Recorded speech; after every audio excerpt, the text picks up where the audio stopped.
आज हम लगातार जिस श्रृंखला में बात करते जा रहे हैं उसी में एक नया टॉपिक है और उस टॉपिक का नाम है आपका इंडस रिवर सिस्टम। सिंधु नदी तंत्र पूरा पढ़ेंगे, इसमें कोई जानकारी नहीं छोड़ेंगे और हम इस मैप के माध्यम से भी पढ़ेंगे। पूरी जानकारी आप लोगों को बताने वाला हूं, इसलिए इस सेशन के लास्ट तक जरूर बने रहें। सबसे पहले मैं आप लोगों को बता दूं कि जो सिंधु नदी है वो कहां से निकलती है बच्चे। ये बोखरचू ग्लेशियर है मानसरोवर झील के निकट कैलाश तिब्बत के अंदर। कैलाश पर्वत श्रेणी भी तिब्बत के अंदर है। तो यहां से ये येलो कलर की जो भी लाइन आप लोगों को दिख रही है यही है हमारी सिंधु नदी, इंडस रिवर। यानी कि इस नदी के आपके बाईं तरफ लेह नगर है यहां से। और ये नदी आप लोगों को यह भी पता होना चाहिए कि भारत में चांगला पास से एंटर करती है, चांगला दर्रे से भारत में प्रवेश करती है। इस नदी को सिंगे खंबन यानी माउथ ऑफ लोयन कहते हैं। जब ये नदी बहती है तो शेर के दहाड़ जैसी आवाज आने की कल्पना की जा सकती है। उसके बाद में बात करूं कि ये सिंधु नदी आगे बहती है और आप लोगों को यह भी पता होगा कि हिमालय का विस्तार नंगा पर्वत से लेकर के नामचा बरवा तक है। तो नंगा पर्वत से ये नदी नीचे की ओर आने लग जाती है, यानी कि यहां से ये नदी पाकिस्तान की तरफ चली जाती है और ये भारत में इस नदी का पार्ट यहां से लेकर के यहां तक ही होता है। चांगला पास से लेकर के नंगा पर्वत तक भारत में इसका टोटल एरिया है। उसके बाद में बात करूं कि ये नदी यहां से पाकिस्तान में बहती है। इस नदी की कुल लंबाई 2880 किलोमीटर है और अगर भारत की बात करें यहां से लेकर के यहां तक तो भारत में कुल इसकी लंबाई 1114 किलोमीटर है इंडिया के अंदर। इसमें पीओके भी शामिल है। इसके अलावा बात करते हैं दोस्तों, इसकी कुछ सहायक यानी ट्रिब्यूटरी रिवर हैं। इसमें है झेलम, चिनाब, रावी, ब्यास और सतलज। ये 5 नदियां मिलकर के पूरा पंचनद बनाती हैं और इसमें ये 5 नदियां ही इंपॉर्टेंट हैं। इसमें बात करते हैं झेलम की, ये बेरीनाग झील से निकलती है। इसके अंदर श्रीनगर शहर भी आता है, आगे वुलर झील भी आती है और उसके बाद में ये नदी धीरे धीरे नीचे की तरफ घूमती है और सिंधु की सबसे बड़ी सबसे लॉन्गेस्ट ट्रिब्यूटरी रिवर चेनाब में जाकर के मिल जाती है। अब बात करते हैं चेनाब। 2 धाराओं के रूप में चंद्र और भागा के रूप में ये नदी निकलती है बाड़ालाचा दर्रे के दोनों तरफ से और आगे जाती हुई ये नदी सतलज में मिलती है और फिर उसके बाद में ये नदी किसमें मिल जाती है, सिंधु में मिल जाती है। ऐसे ही हम बात करें रावी नदी रोहतांग से निकलती है हिमाचल प्रदेश से, व्यास नदी व्यासकुंड से निकलती है हिमाचल प्रदेश से और व्यास नदी केवल भारत में बहती है। और व्यास नदी जो सतलज नदी है ये भी यहीं से सिपकीला दर्रे के पास से निकलती है राकसताल झील के यहाँ से और ये नदी इस तरीके से बहती हुई आगे जाती है और इसमें व्यास नदी मिल जाती है। और व्यास नदी केवल भारत में बहती है और जहां पर व्यास नदी इसमें मिलती है वो स्थान है हरिके। तो व्यास और सतलज का संगम कहां होगा रे, हरिके में होगा। और हरिके से क्या निकाली जाती है, दुनिया की सबसे बड़ी कैनाल प्रोजेक्ट जो है IGNP इंदिरा गांधी नहर परियोजना, ये यहीं से निकाला जाता है सतलज और व्यास नदी के संगम से। तो ये सारी बातें आई थिंक आप लोगों को समझ में आई होगी। मैं आगे आपको और शानदार तरीके से बताने वाला हूं। चलिए, ये आर्टिफिशियल मैप है। सिंधु नदी की लंबाई है 2880 किलोमीटर, भारत में है 1114 किलोमीटर और बोखरचू ग्लेशियर से ये निकलती है यहां से। और ये नदी तिब्बत में कैलाश पर्वत श्रेणी के निकट मानसरोवर झील से निकलती है अगर बड़ा डाटा पूछे तो, अदरवाइज बोखरचू ग्लेशियर पूछता है एग्जाम में। चलिए, उसके बाद में बात करते हैं इस नदी की दाएं तट की कुछ नदियां हैं। गॉस्टिन, गिलगित, हुंजा, नुब्रा, ये सभी इसके दाएं तट की नदियां हैं और बाएं तट की बहुत ही इंपॉर्टेंट रिवर हैं ये सभी। इसमें आप लोगों को मैंने अभी बताया है झेलम, चिनाब, रावी, ब्यास और सतलज। इनके अलावा एक जास्कर रिवर भी है। इस तरीके से इसमें सबसे लंबी सबसे लॉन्गेस्ट चिनाब है। सिंधु नदी किन 2 पर्वत श्रेणियों के बीच में बहती है, लद्दाख और जास्कर।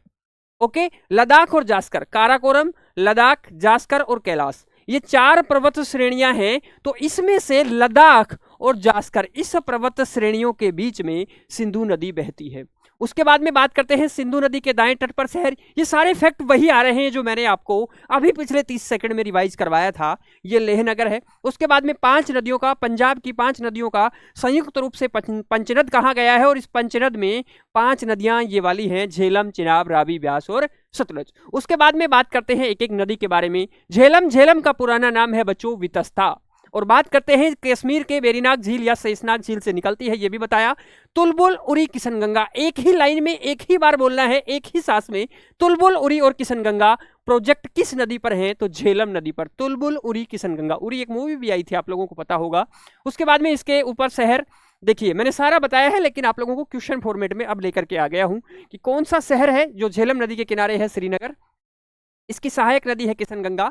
झेलम पाकिस्तान में झंग के निकट चेनाब में मिल जाती है और चेनाब की भी सहायक नदी है। इस नदी के मार्ग में मीठे ताजा पानी की 2 प्राकृतिक झीलें होती हैं, डल झील और वुलर झील। वुलर झील के बारे में यह है कि संपूर्ण भारत की मीठे पानी की सबसे बड़ी नेचुरल लेक है। सबसे बड़ी मीठे पानी की लेक भारत में है तो वो है वुलर लेक। उसके बाद में बात करते हैं चेनाब। बच्चों, चेनाब का पुराना नाम है अस्कीनी। यह नदी बाड़ालाचा दर्रे के दोनों ओर से चंद्र और भागा के रूप में निकलती है, ऐसा ही बताया है, बिल्कुल। और यह नदी 2 नदियों के रूप में निकलती है। सिंधु की सबसे बड़ी सहायक नदी है, बच्चे को पता है। और चेनाब पर निर्मित बगलिहार, सलाल, दुलहस्ती, बगलिहार, सलाल, दुलहस्ती 3 परियोजनाएं हैं, विद्युत परियोजनाएं हैं एक तरीके से, रिवर वैली प्रोजेक्ट है ये, तो ये भी आप लोगों को ध्यान रखना है। उसके बाद में बात करते हैं रावी नदी। रावी को पुरुषमणि कहते हैं बच्चों, हिमाचल प्रदेश में बृहद हिमालय के रावी, और र से रोहतांग और र से रावी, तो रावी नदी रोहतांग दर्रे से निकलती है और यहाँ पर 3 बांध परियोजना भी है। और लाहौर रावी नदी के किनारे बसा हुआ शहर है, ये पाकिस्तान का एक शहर है। उसके बाद में बात करते हैं ब्यास। ब्यास का ब से बा और वी से बिपाशा, तो ब्यास का ब्यास और बिपाशा एक साथ कर सकते हैं। हिमाचल प्रदेश के व्यास कुंड से ही ये नदी निकलती है। इस नदी पर पोंग और पंडोह 2 बांध बने हुए हैं, पोंग और पंडोह। पंडोह भी आप लोग याद रख सकते हैं, ये भी कई बार एग्जाम में पूछ सकता है। पोंग और पंडोह बांध बने हुए हैं। व्यास नदी सिर्फ भारत में बहती है, ये बताया है आप लोगों को। व्यास नदी सतलज की ट्रिब्यूटरी रिवर है, बिल्कुल सतलज में जाकर जहां मिलती है वहीं तो है हरिके बैराज। उसके बाद में बात करते हैं कि ये दोनों नदियां जहां पर मिलती हैं, सतलज और ब्यास, सतलज और ब्यास, ये क्या है? हरिके बैराज। और हरिके बैराज से क्या निकाला गया है बच्चे? इंदिरा गांधी नहर परियोजना। ये दुनिया की सबसे बड़ी नहर परियोजना है। उसके बाद में बात करते हैं सतलज। सतलज का पुराना नाम है बच्चे शतुद्री। इसमें सतलज नदी तिब्बत की राकसताल झील से निकलती है। इसका ओरिजिन कहां से होता है बच्चे? सतलज के अंदर जो है ये नदी वहीं उसके पास से ही निकलती है जहां से सिंधु निकलती है। क्लियर है? सिंधु नदी भारत में सिपकिला दर्रे सतलज नदी भारत में सिपकिला दर्रे से प्रवेश करती है, सिपकिला दर्रे से। और रावी नदी रोहतांग दर्रे से। सतलज नदी सिपकिला दर्रे से। थोड़ा सा कोरिलेट करिए। हिमाचल के बाद पंजाब में बहती हुई पाकिस्तान में जाकर चेनाब में मिल जाती है। इसके किनारे लुधियाना और फिरोजपुर। बहुत इंपॉर्टेंट है बच्चे, एसएससी के लिहाज से तो बहुत इंपॉर्टेंट है। यह सिंधु नदी तंत्र की दूसरी सबसे लंबी सहायक नदी है, यानी कि चेनाब के बाद सबसे बड़ी नदी है तो वो है सतलज।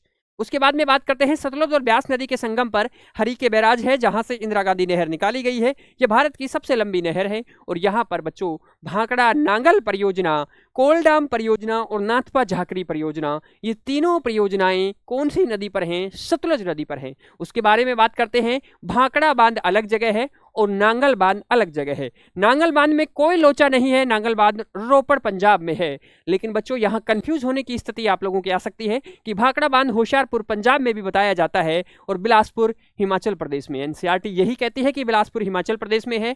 यह सबसे ऊंचा गुरुत्वीय बांध है। इस बांध के पीछे स्थित जलाशय को गोविंद सागर झील भी कहा जाता है। रिजर्वेयर है एक जिसे गोविंद सागर कहा जाता है। तो इस तरीके से ये जानकारी आप लोगों को कैसी लगी, और ऐसे ही अनेक वीडियो हमने हमारे प्लेलिस्ट के अंदर बना रखे हैं। आप वहां पर जाकर के इन इन्फॉर्मेटिव वीडियोस को देख सकते हैं, शेयर कर सकते हैं, चैनल को सब्सक्राइब कर सकते हैं। Thank you.